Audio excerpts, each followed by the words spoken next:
क्या बोलना चाहिए से ज्यादा जरूरी है कि क्या नहीं बोलना चाहिए। अगर आपने ये सीख लिया कि क्या नहीं बोलना है तो तुम बहुत लोगों से आगे जा सकते हो। Silence is a source of great strength. शांत रहकर अपने काम से काम रखकर आप पूरी दुनिया को जीत सकते हो।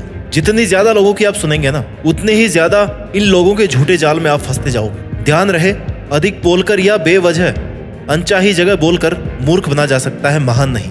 लेकिन सुनकर सीखा भी जा सकता है और महान भी बना जा सकता है। Listen to understand, not to answer. क्योंकि जब हम किसी को सुनते हैं ना, तो हम उससे वो सीख पाते हैं जो हमें उस वक्त तक पता नहीं होता है। जो लोग चुप नहीं रह पाते, उनके जीवन में कुछ भी निजी नहीं होता, सब कुछ पब्लिक होता है। लोगों को सिर्फ उतना ही बताना चाहिए जितना उन्हें जानने की जरूरत है।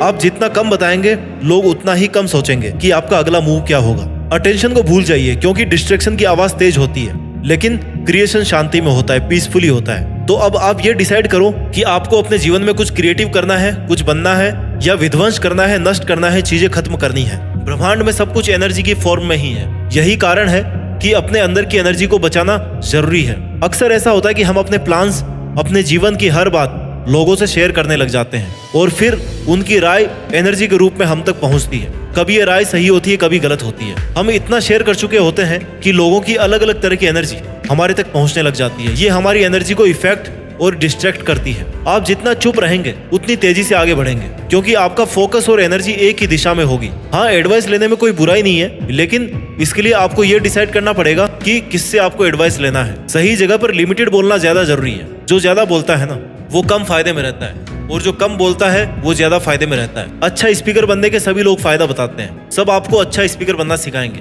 लेकिन इसका मतलब ये नहीं है कि आप हर वक्त बेवजह किसी के सामने भी कुछ भी बोलते रहें, क्योंकि उससे आपको सामने वाला मूर्ख ही समझेगा। इसलिए मैं आज आपको बताने वाला हूँ कि चुप रहने के कितने फायदे हैं। अब चुप रहने का मतलब ये भी नहीं है कि आप बिल्कुल ही नहीं बोलते। चुप रहना मतलब बेवजह नहीं बोलना। जहाँ एक जवाब से काम चल सकता है ना, वहाँ पर बार बार बोलने की जरूरत नहीं है। इससे तुम अपनी एनर्जी बेवजह वेस्ट होने से बचा सकते हो। इसलिए तुम्हें एक अच्छा लिस्नर बनने की कोशिश करनी चाहिए। ध्यान से सामने वालों की बात सुनना भी एक कला है। सुनो ज्यादा और बोलो कम। आप सामने वाले को ध्यान से सुनकर उससे आगे निकल सकते हैं। जितना ज्यादा आप बोलते हैं ना, उतने ज्यादा आप ऑर्डिनरी लगते हैं। सामने वाले के लिए नॉर्मल हो जाता है कि यार ऐसे ही बकबक कर रहा होगा। और जितना आप कम बोलेंगे, उतने आप स्पेशल और समझदार लगोगे। सामने वाला भी सोचेगा कि यार ये बंदा कितना सोच समझकर बोल रहा है। वो अपने आप आपको अटेंशन देगा, आपकी बातों को इंपॉर्टेंस देगा। सब कुछ कहना जरूरी नहीं है, और अगर कुछ जरूरी नहीं है तो वो कहा ही ना जाए ना, तो ज्यादा बेटर है। इसकी प्रैक्टिस होनी चाहिए। दुनिया में सबसे खतरनाक हथियार है आपकी वाणी, आपके शब्द। जो आपने अगर एक बार बोल दिए ना, तो उसके बाद वो ना तो वापस लिए जा सकते हैं और ना मिटाए जा सकते हैं। इसलिए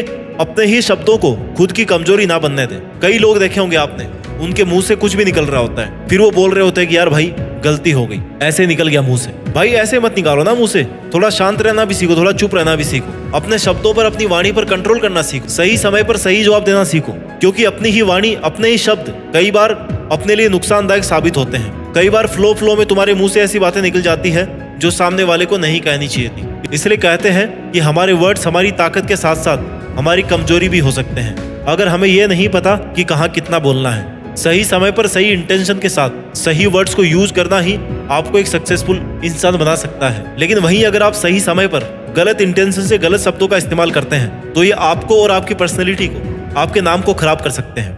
आपने बहुत बड़े बड़े नेताओं को स्पीच देते हुए सुना होगा। कुछ पॉलिटिशियन एकदम नफी तुली बात करते हैं, जिससे सुनकर लगता है कि यार बंदे ने क्या गजब बात की है। और किसी किसी को सुनकर कैसा लगता है ना, यार इसका ये रोज का काम है फेंकना, ये ऐसे कुछ उल्टी सीधी बातें बोलता रहता है। आप सिर्फ उसकी बातों की वजह से उसको तवज्जो नहीं देते, आप उसके बारे में कुछ नहीं जानते। आप सिर्फ उसके बकवास करने की वजह से उसको तवज्जो नहीं देते। आप उसके बारे में कुछ नहीं जानते, बस उसकी स्पीच सुन करके ना अपने आप डिसाइड कर लेते हैं कि ये काम का आदमी नहीं है, दम नहीं है इसकी बातों में, क्योंकि उसे खुद नहीं पता कि उसे कब और क्या बोलना है। ये सिर्फ और सिर्फ उनकी बातों का खेल है, उनके बोलने के तरीके का खेल है। उनमें से एक को पता होता है कि कब, कहाँ और कितना बोलना है, और एक को नहीं पता होता है कि कहाँ पर क्या बोलना। वो किसी भी मुद्दे पर कुछ भी बात बोल देता है और कंट्रोवर्सी खड़ी हो जाती है। इसलिए अगर आपको अपनी पर्सनैलिटी मेंटेन रखनी है, सामने वाले की नजरों में खुद को इंपॉर्टेंट रखना है, तो आपको जरूरत से ज्यादा नहीं बोलना है, कम बोलना है, मीठा बोलना है, सटीक बोलना है, और जितना जरूरी हो उतना ही बोलना है। महात्मा गांधी ने कहा था कि मौन सर्वोत्तम भाषण है। इसका मतलब है silence is the best part of your speech.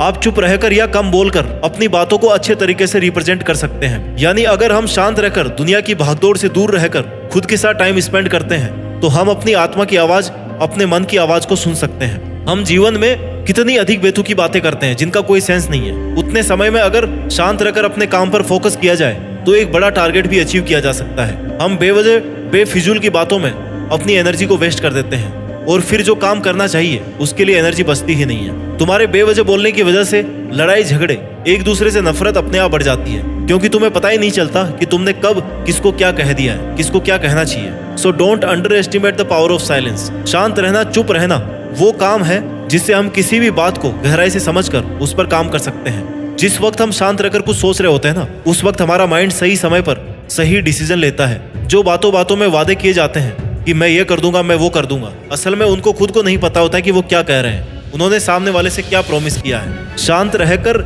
आप वो कर सकते हैं जो हमारी सोच से भी परे है, क्योंकि जब हमारा मन शांत होता है उस वक्त तुम्हारे पॉजिटिव एनवायरनमेंट क्रिएट होता है। क्योंकि जब हमारा मन शांत होता है ना, उस वक्त हमारे अंदर एक पॉजिटिव एनवायरनमेंट क्रिएट होता है, हमारे चारों तरफ एक पॉजिटिविटी क्रिएट होती है, जिससे अपने आप माइंड को ये स्ट्रेंथ मिलती है कि उसे ज्यादा मेहनत करनी चाहिए। जितने ज्यादा आप लोगों की बातों में उलझते जाओगे ना, उतने ही अपनी लाइफ में बहुत पीछे छूटते जाओगे, क्योंकि लोगों का काम कभी भी आपको आगे पहुंचाना नहीं होता है। वो चाहते हैं कि आप उनके साथ बैठो, इधर उधर की बातें करो और उस काम को भूल जाओ जो आपको सच में करना चाहिए या आप जो काम कर रहे थे। शांत रहते ही आपकी डिटर्मिनेशन पावर बढ़ जाती है। जैसे आप खुद देखो, जब आपके पास किसी प्रॉब्लम का सॉल्यूशन नजर नहीं आ रहा है ना, आपको नहीं पता चल रहा कि आपको क्या करना चाहिए, उस वक्त कुछ देर तक शांत अकेले बैठकर उस प्रॉब्लम के बारे में सोचने से कुछ ना कुछ उसका हल जरूर निकलता है। माइंड अपने आप आपको वहां तक लेकर के जाता है कि हाँ भाई, इसका ये सॉल्यूशन हो सकता है। और वहीं अगर आप 4 लोगों से अपनी प्रॉब्लम डिस्कस करोगे तो वो 10 अलग अलग टाइप के सॉल्यूशन बताएंगे, जिसमें से एक भी आपके काम का नहीं होगा। माना कि बोलना हमें दुनिया से जोड़ता है, सोसाइटी से जोड़ता है, जरूरी भी है। एकदम ही नहीं बोलोगे तो लोग आपको कमजोर समझेंगे, लेकिन मैं तुम्हें सिखा रहा हूँ लिमिटेड बोलना, सही समय पर सही बात बोलना और बाकी के टाइम पे शांत रहना। ये जो आजकल आप नई नई बीमारियां देख रहे हैं ना, डिप्रेशन, एंजाइटी, नींद नहीं आना, इन सब में एक वजह यह भी है कि आप दुनिया की बातों में उलझ गए हैं। आपने कभी खुद को अकेले में शांत बैठ के टाइम नहीं दिया है, कभी खुद से पूछा ही नहीं है कि असल में तुम्हें पहुंचना कहाँ है। खुद के साथ कभी टाइम स्पेंड किया ही नहीं है तुमने, खुद की कैपेबिलिटीज को समझने की कोशिश की नहीं है तुमने। दुनिया भर की टेंशन का बोझ अपने माइंड पर लेके घूम रहे हो और अब सिचुएशन कंट्रोल के बाहर चली गई है। इसलिए अगर तुम्हें प्रोडक्टिविटी चाहिए, अपने आप से अच्छे रिजल्ट चाहिए, तो खुद से एंजॉय करना सीखिए। You enjoy your own company. क्या आप खुद अपनी कंपनी को एंजॉय करते हैं? क्या आप आधा घंटा भी केवल अपने साथ बैठते हैं, just alone, without any book, without any movie, without any music? Can you stay with your self just alone? लगभग 90% का जवाब यही होगा कि नहीं यार, हम कभी अकेले नहीं बैठते, ना ही हमें खुद से बातें करने की आदत है। सालों से हमने खुद से बात नहीं करी। इसलिए मैं तुम्हें समझाने की कोशिश कर रहा हूँ कि एटलीस्ट सबसे पहले तुम्हारा खुद का ख्याल रखो, खुद से बात करो। ये जो बाकी की दुनिया के साथ अपना टाइम वेस्ट कर रहे हो ना, जिन सभी लोगों की बातें सुन करके खुद को बर्बाद कर रहे हो, उन्हें छोड़कर तुम्हें खुद के साथ रहना चाहिए। शांत बैठकर खुद के लिए मेहनत करनी चाहिए। पूरे जीवन में तुम्हारा दर्द, तुम्हारा दुख, तुम्हारी फेल्योर, तुम्हारी सफलता, इन सभी का असर सिर्फ और सिर्फ तुम पे पड़ने वाला है। कोई बांटने नहीं आएगा। अगर तुम किसी एग्जाम को फाइट नहीं कर पाए ना, तो सिर्फ और सिर्फ तुम्हारा जीवन बर्बाद होगा। इसलिए शांत रहकर ऐसी मेहनत करो कि तुम्हारी सफलता शोर मचा दे। उतने ही आप में खुद को समझने की, दुनिया को समझने की पावर डेवलपमेंट होगी। दोस्तों, आचार्य चाणक्य कहते हैं कि मौन रहने से झगड़े खत्म हो जाते हैं। यानी कि अगर आपको कोई कुछ कह रहा है ना, तो चुप रहना ही उचित है। चुप रहे और उसकी बातें सुने और उसके अनुसार काम करें। चुप रहने से क्लेश नहीं होगा और लोग यह भी नहीं जान पाएंगे कि आपके मन में क्या चल रहा है। दोस्तों, कमान से निकला हुआ तीर, बंदूक से निकली हुई गोली और मुंह से निकले हुए शब्द कभी वापस नहीं आते। इसलिए अपने हर एक शब्द पर ध्यान दीजिए। एकांत हमें यह सिखाता है कि हमें कैसा होना चाहिए। समाज तो ये बताता है कि हम क्या हैं, लेकिन एकांत हमें सिखाता है कि हमें कैसा होना चाहिए। उम्मीद करता हूँ कि पावर ऑफ साइलेंस को समझकर अपने करियर में, अपने फ्यूचर में आप अपनी जीत फिक्स कर पाएंगे। अपना ख्याल रखिए और मेहनत करते रहिए, और मेहनत के दम पर देश में अपना नहीं बल्कि दुनिया में देश का नाम कीजिए। जय हिंद, वंदे मातरम।